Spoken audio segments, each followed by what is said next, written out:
हाय, आज हम देखने वाले हैं flow chart which is the diagrammatic representation of algorithm. जो अपन देख रहे थे एल्गोरिथम का डायग्रामेटिक रिप्रेजेंटेशन फ्लो चार्ट होता है विच इज़ वेरी इंपॉर्टेंट, क्योंकि आगे आने वाले टाइम में जब इंडस्ट्रीज में जाओगे, सॉफ्टवेयर में वर्क करोगे तो वहाँ पे काफ़ी सारे डायग्राम्स आपको बनाने पड़ते हैं फॉर अंडरस्टैंडिंग की कोड किस तरह से वर्क कर रहा है। आ जाओ स्टार्ट करते हैं फ्लो चार्ट से। बेसिक है सबसे। देखो, आपने देखा था सूडो कोड में स्टार्ट एंड स्टॉप, ठीक है, उसको इस वाले डायग्राम के रूप में प्रेजेंट करते हैं इन फ्लो चार्ट। दूसरा, इनपुट आउटपुट जो भी आप लोगे, जो भी इनपुट है या जो भी शो करवाना है, जो भी प्रिंट करवाना है, वो इस डायग्राम के थ्रू आप यूज करोगे।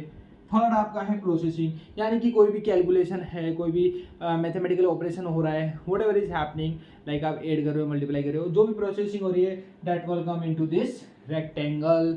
नाउ डिसीजन, डिसीजन वो है जो काजू की कतली होती है ना, बस उसी शेप की होती है यहाँ पर। इसमें क्या होता है बेसिकली, डिसीजन के अंदर आपको डिसीजंस लेने हैं। If else, if else, else if, if else, else if, else if, else if, जो पढ़े थे अपन ने, इफ एल्स वाला, वो डिसीजन के अंदर जाएगा। एरोज, एरोज जो शो करता है कि पहले ये स्टेप करो, ये स्टेप करो, फिर ये करो, ये करो, और नीचे और नीचे और नीचे, इस तरह से। कनेक्टर्स आर बेसिकली बहुत सारे एरो अलग अलग दिशाओं से आ रहे और एक ही आगे पाथ की ओर जा रहे हैं, तो उसके बीच में आप कनेक्टर लगा दो जो ज्वाइन कर देगा इन सब लाइंस को। ठीक है, तो ये थे हमारे बेसिक्स। एक छोटा सा क्वेश्चन करते हैं। राइट एन फ्लो चार्ट या draw a flow chart for area of circle and circumstances of circle. जो अपन ने किया था सूडो कोड में, वो ही अपन को डायग्राम के रूप में शो करना है। क्या करोगे सबसे पहले बताओ? क्या करूंगा, यहाँ पर स्टार्ट कर दूंगा।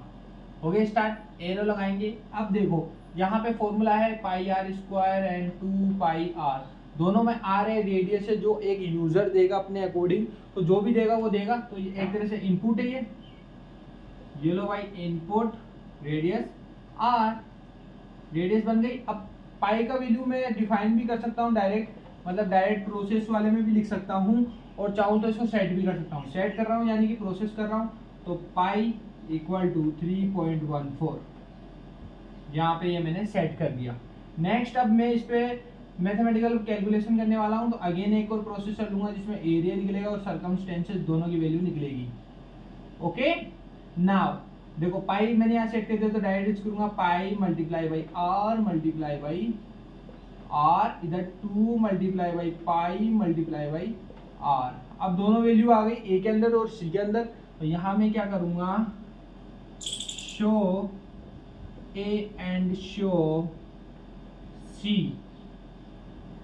दोनों सेट हो गए, दोनों काम हो गए, प्रिंट भी हो गया, सारी प्रोसेस हो गई, सब कुछ हो गया। तो भैया दी एंड, यानी कि यहाँ पे एंड कर दिया अपन ने। अब एक और क्वेश्चन देखते हैं इसी से रिलेटेड।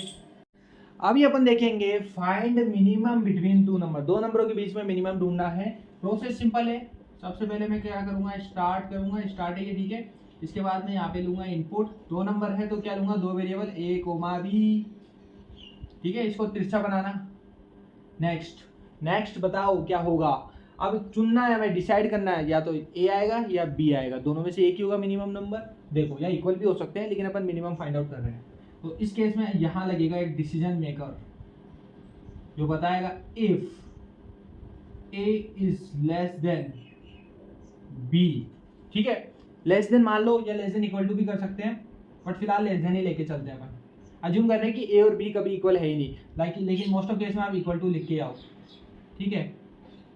अगर ए सच्ची में बी से छोटा है तो क्या होगा, क्या होगा, वही होगा जो मंजूर खुदा होगा, यानी कि शो करोगे आप ए छोटा है।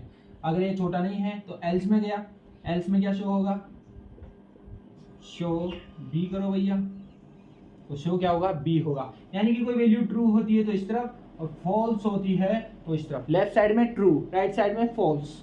फॉल्स हो गई है कंडीशन की ए छोटा नहीं है, तो बी है तो शो बी करो। अब इनमें से जो भी आउटपुट आएगा, ओके, वो जाएगा कहाँ पे, कहीं नहीं जाएगा, वो यहाँ पे प्रिंट हो जाएगा जो भी आएगा, और एट द एंड आपका यहाँ पे एंड हो जाएगा।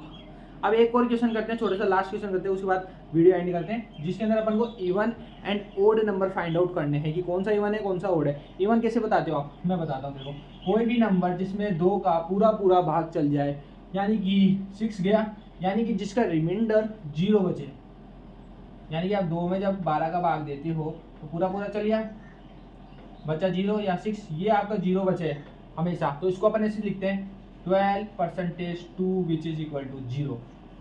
ओके, तो नंबर कुड बी एनीथिंग, लेकिन रिमाइंडर के केस में अपन 2 ही लेके चलेंगे। तो इनपुट ले लिया a, ठीक है, यहाँ कंडीशन बदलनी और कुछ नहीं करना, तो a% 2 इक्वल टू 0 अगर है तो ये हो गया आपका इवन, ये हो गया इवन। ओके, ये रेक्टेंगल है ना, रेक्टेंगल बनाना रे यार, इसको मैं लिख नहीं पा रहा हूँ। और अदरवाइज अगर ये ट्रू नहीं है, फॉल्स है, तो क्या होगा, खुद ही बोल दो, ओड है, ये ओड होगा, जो भी डिसीजन आएगा वो एंड में चला जाएगा। लेकिन एक छोटी सी आप चीज भूल गए, ये लाइनें ऐसे कैसे जुड़ गई आपस में, एक चीज भूल गए आप, कनेक्टर भैया। मैंने कहा था जो भी जो लाइन्स आएगी ज्वाइनिंग करना है, तो यहाँ एक छोटा सर्किल बनेगा, पहले ये लाइन्स को जोड़ेगा, इसे याद रखना यार, कनेक्टर जरूर लगा गया ना, इसलिए मैं लास्ट में बताया हूँ, क्योंकि मिस्टेक्स अगर मैं खुद करके आपको मिस्टेक सोल्व करना सिखाऊंगा तो आप मिस्टेक नहीं करोगे, मुझे पता है यार आपको कैसे पढ़ाना, ठीक है। तो ये हो गया कंप्लीट, ओके, मिलते हैं नेक्स्ट वीडियो के साथ में, जिसमें अपन फ्लो चार्ट के थोड़े डीप में डिफिकल्ट वाली क्वेश्चंस देखेंगे। तो तब तक वीडियो को लाइक करना, चैनल को सब्सक्राइब करना, मिलते हैं नेक्स्ट वीडियो के साथ में। जय हिंद, जय Bharat, thank you so much.